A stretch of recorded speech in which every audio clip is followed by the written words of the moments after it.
Hi, welcome to Boca Raton's Book of Voice, Fact or Fiction, First Edition. As you know, my name is Pete Gary, and I opened Book of Voice for the silent majority, rather than listening to the loud minority speak of what the Boca Ratons want, people in Boca Raton really want or need.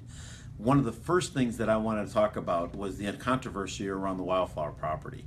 There was a petition running around that actually spoke directly to the property, but it was a very misleading proposition that they brought out to the people.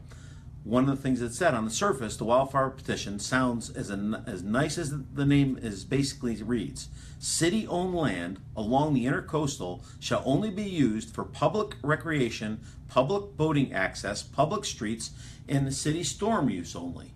Okay, that's what it said. Okay, the fact is, it never mentions the other option, having a beautiful waterfront dining establishment.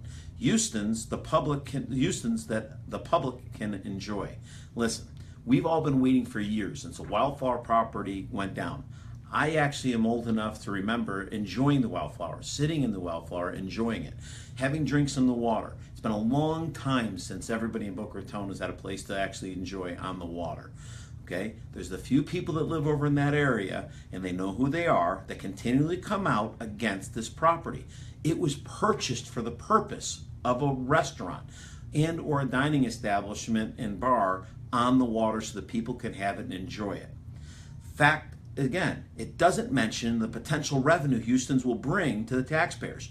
Over $13 million in 20 years under proposed lease. And the lease is extended at another $20 million over 45 years.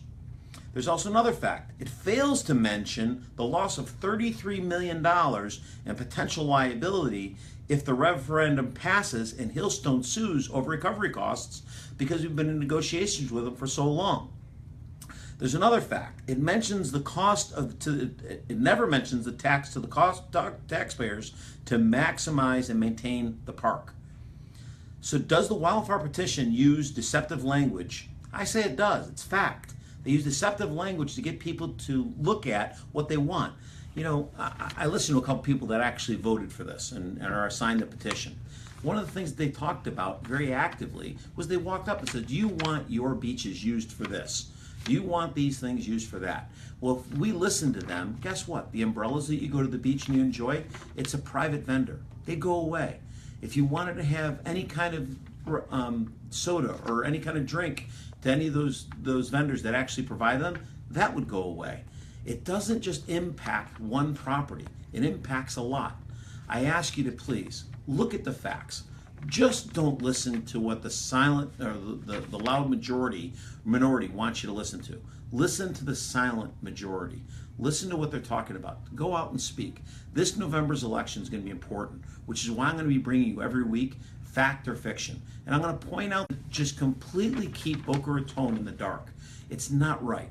We have an incredible city and our city's on fire. Let's enjoy it. Let's go out and enjoy Boca Raton. Let's stop having to go to either Del Rey or Fort Lauderdale to have a good night out. We have all of these resources here, and who doesn't want to dine on the water? Thank you so much for listening, and I look forward to seeing you weekly.